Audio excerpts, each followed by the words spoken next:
Hello students, good evening everyone. Praveen பூர்வார்த்தில் தமிழுக்கு 15 mark அந்த எஸ்ஏ போட்டுக்கிட்டுருக்கோம். அதில் 2 போட்டிருக்கோம் ஸ்டூடெண்ட்ஸ். இந்த பிப்ரவரி இம்பார்ட்டண்ட் மட்டும் போடுறோம். GMV QA புக்லேருந்து போடுறோம். பாருங்கள். வாலி தன் குற்றத்தை பொறுத்தருளும்படி ராமனிடம் வேண்டியவை யாவை? இதுதான் கொஸ்டின். வாலி தன்னுடைய குற்றத்தை பொறுத்தருளும்படி ராமனிடம் என்ன கேட்குறான் அப்படின்றது தான் கேள்வி. வாலி ராமனை பார்த்து, நீயே உலகில் உள்ள அனைத்து உயிர்களுக்கும் தாயானவன், தர்மம், நேர்மை, சால்பு ஆகிய உயர் குணங்களை கொண்டவன். உன் சிறப்பை எங்களால் எவ்வாறு உணர முடியும்? நாங்கள் செய்த தவறுகளை மன்னித்து எங்களுக்கு நற்கதி அருள வேண்டும். மேலும் நான் என்னை சாதாரண விலங்காக குரங்காக எண்ணி உன்னை இழிச்சொல்லால் அவமானப்படுத்தியதை பொறுத்து அருள வேண்டுகிறேன். சிவபெருமான் முதலிய தேவர்கள் எனக்கு அருளிய வரங்களால் நான் எனது உடலை மாசுபடச் செய்துவிட்டேன். இந்த வரங்களை வைத்து நான் நல்லது பண்ணலை. சிவபெருமான் முதலிய தேவர்கள் எனக்கு கொடுத்த வரங்களை வச்சு நான் நல்லது செஞ்சுதான் நான் நல்லபடியாக இருந்திருப்பேன். கெட்டது செஞ்சதால் என் உடலை நானே மாசுன்னா தூசு, அதாவது அழுக்குப்பட வச்சுட்டேன். என்னுடைய கெட்டது பண்ணிட்டேன். என் உடம்பை நானே கெடுத்துட்டேன், என்னுடைய உடலை அப்படின்னு சொல்கிறாரு. நீ உன் அம்பால் எனது மார்பை பிளந்து என் அனைத்து களங்கத்தையும் போக்கிவிட்டாய். இப்படி நான் நல்ல வரங்களை பெற்றும் அதை நல்ல வழியில் பயன்படுத்தாமல் தீய வழியில் பயன்படுத்தி என் உடலை மாசுபட செய்தேன். நீங்கள் உங்கள் அம்பால் அம்பு என் நெஞ்சை பிளந்தது, என் மார்பை பிளந்தது, அதனால் நான் தூய்மையானேன் அப்படின்னு என் களங்கம் போய்விட்டது அப்படின்னு சொல்லி வாலி ராமர்கிட்ட சொல்கிறாரு. என் உயிர் பிரியும் இந்த நிலையில் எனக்கு நல்ல அறிவுரை தந்து நீ நல்வழி படுத்தினாய். நீயே மும்மூர்த்தியில் சிறந்த நாராயணன். மும்மூர்த்தியில் நீயே சிறந்த நாராயணன். நீயே பாவமும் பகையும் தர்மமும் உறவும் அன்பும் மற்றும் எல்லா உயர் குணங்களும் நீயே. என் போன்ற தீயவனை கொன்று தர்மத்தை நிலைநாட்டிய உன்னை சரணடைந்தவர்கள் எல்லா பேரும் பெறுவர்.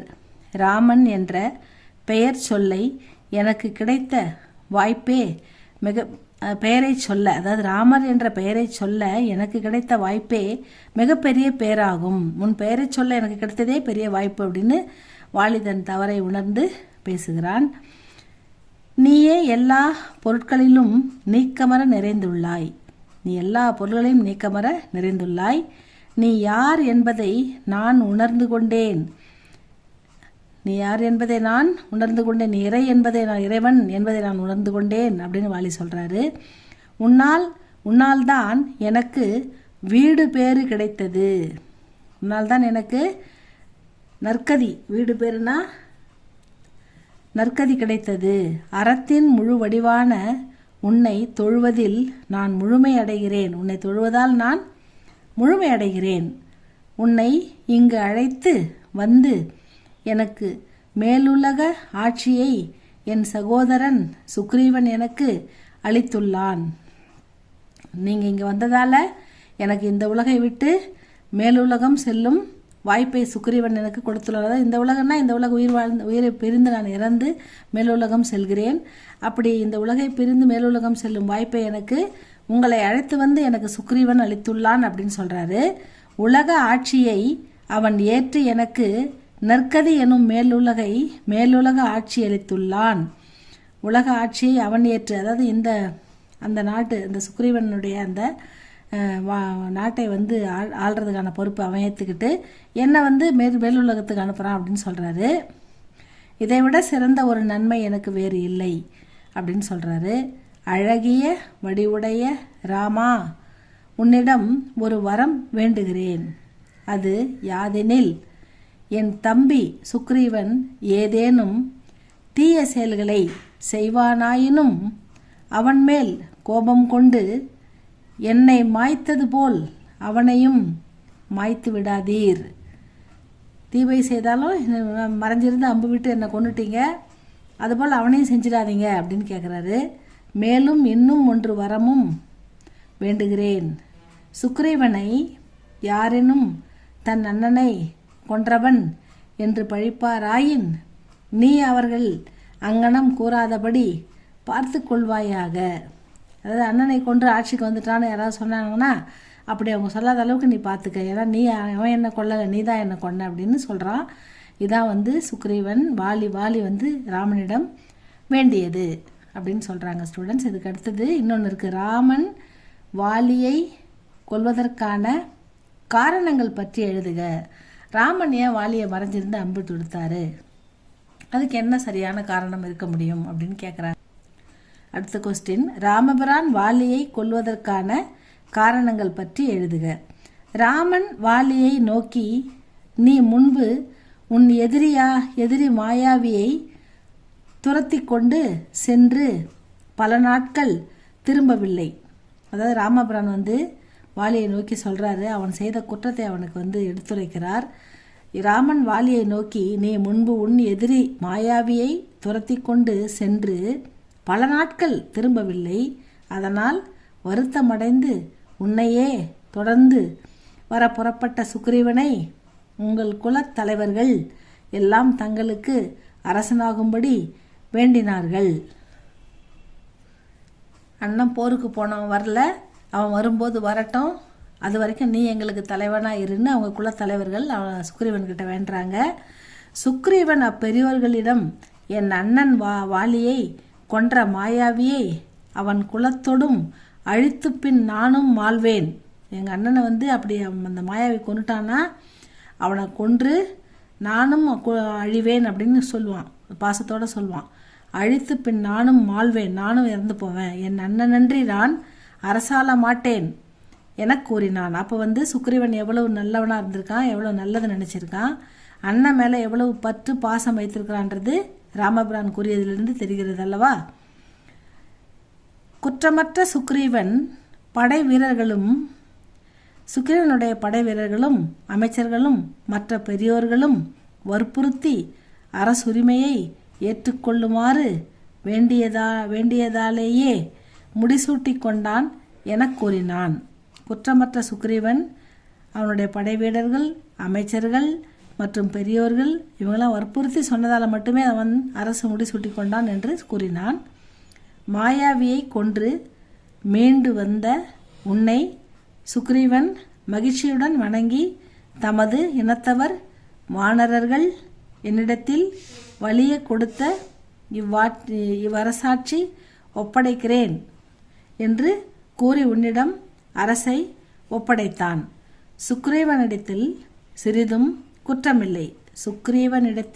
சிறிதும் குற்றமில்லை என்பதை அறிந்தும் அவனிடம் இரக்கம் கொள்ளாமல் அவனை மன்னிக்காமல் அவன் மீது மிகுந்த கோபம் கொண்டு சீறி கொல்லத் தொடங்கினாய். பார்த்தியா, அவன் கேட்குறான், அவங்களாம் சொன்னதால் தான் நான் ஆட்சியில் உட்கார்ந்த, உங்களை அந்த மாயாவை கொண்டுட்டான்னு நினச்சி நம்ம பெரியோர்கள் நம்ம முன்னோர்கள் உட்கார வச்சாங்க சான்றோர்கள். ஆனால் நீங்கள் வந்துட்டீங்க நல்லபடியாக அந்த மாயாவியை கொண்டுட்டு உங்ககிட்ட இந்த ஆட்சியை நான் ஒப்படைக்கிறேன் அப்படின்னு அவன் சொல்லி ஒப்படைச்சாலும் சுக்ரீவன் அந்த வாலி அதை ஏற்றுக்காமல் அவனை கொல்ல பார்க்குறான் பகையோட. நான் இல்லைன்னே நீ அரசனில் உட்காந்துட்டியா, நான் போயிட்டேன்னு நினச்சி, நான் செத்துறேன்னு நினச்சி, நான் இறந்துட்டேன் அப்படின்னு நினச்சி நீ ஆட்சியில் உட்காந்துட்டியா அப்படின்னு கோவப்பட்டு அவனை கொல்ல தாக்குறான். புரியுதா? அப்போ தான் இதான் சண்டை. சுக்ரீவன் வலிமை இழந்துட்டான். சுக்ரீவன் சண்டை போட்டு டயர்டாயிட்டான். ஓடுகின்ற தன்மையை அறிந்தும் அவன் தப்பி உயிராவது தப்பிக்கணும்ன்ட்டு ஓடுறான் சண்டையை விட்டு. நீ அவனிடம் அருள் கொள்ளவில்லை, அவன் மீது உனக்கு இரக்கமில்லை. உன் சொந்த தம்பியாக இருந்தாலும் அவன் மீது உனக்கு சற்றும் இரக்கமில்லை. தம்பி என்றும் கருதாமல் அவனை துரத்தினாய். தம்பின்னு கூட பார்க்காம அவனை கொல்றதுக்காக துரத்துற. அதனால் மதங்க முனிவரால் சாபம் இடப்பெற்ற தடை எல்லையை போய் சேர்ந்தான். அதனால் அவன் என்ன பண்ணிட்டான், அவன் ஓடனதால் ஒரு முனிவர் மேலே பட்டதால் அவருக்கு சாபம் இடம்பெற்ற தடை எல்லையை அந்த எல்லையை நோக்கி போய் சேர்ந்துட்டான். அதனால் நீ போகவில்லை, அவனும் பிழைத்தான். அந்த எல்லை அந்த முனிவர் மதங்க முனிவர் எல்லை, அதில் யாரும் போகக்கூடாது. அந்த பக்கம் போனதால் அவன் உயிர் தப்பிச்சான். நீ இந்த பக்கம் இருந்தால நீ அவனை பின்தொடர்வதை நிறுத்திட்ட அப்படின்னு சொல்கிறாரு ராமர்.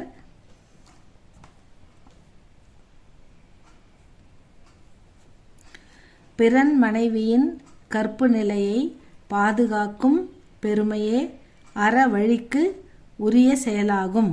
பிறன் மனைவியை நம்ம சகோதரியை போல் பார்க்கணும், தவறாக பார்க்கக்கூடாதுன்றது தான் சொல்கிறாரு. பிறர் பெண்களின் கற்பின் வழியை அழித்தல் அறத்திலிருந்து தவறிய செயலாகும். வாலி, நீ அறத்தின் தன்மையையும் தகுதியையும் இம்மை மறுமை பயன்களையும் ஆராய்ந்து கருதாமல் போனாய். அவற்றை ஆலோசித்து அறிந்தால் நீ உன் தம்பியின் மனைவியை அடைய பெறுவாயோ. தம்பியின் மனைவியை நீ அடைய பெறுவாயோ. தம்பியின் மனைவியை நீ பார்க்கலாமா? அது தப்பு இல்லையா அப்படின்னு கேட்குறாரு. நீ இப்படியெல்லாம் செய்தாய், ஆதலாலும் அச்சுக்ரீவன் எனக்கு உயிர் நண்பனாதலாலும் உன் உயிரை பறித்தேன். எளியவர்களின் துன்பம் ஒழிப்பதே என் கருத்தாகும் என்று ராமன் கூறினான்.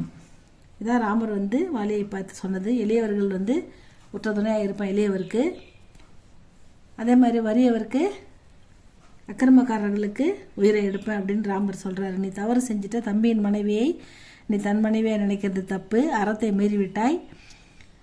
அவன் மன்னிப்பு கேட்டு அவனை மன்னிக்காமல் அவனை கொல்ல துணிந்தாய், அதனால தான் நான் உன்னை கொன்னேன் அப்படின்னு ராமர் தெளிவாக விளக்கம் சொல்கிறாரு. இதுதான் ஸ்டூடெண்ட்ஸ், இது ஒன்றாவே நீங்கள் எழுதுங்க, எப்படி இருக்குதுன்னு பாருங்கள். இது உங்களுக்கு பிடிச்சா லைக் பண்ணுங்கள், ஷேர் பண்ணுங்கள், சப்ஸ்கிரைப் பண்ணுங்கள் ஸ்டூடெண்ட்ஸ். தேங்க்யூ ஃபார் வாட்சிங்.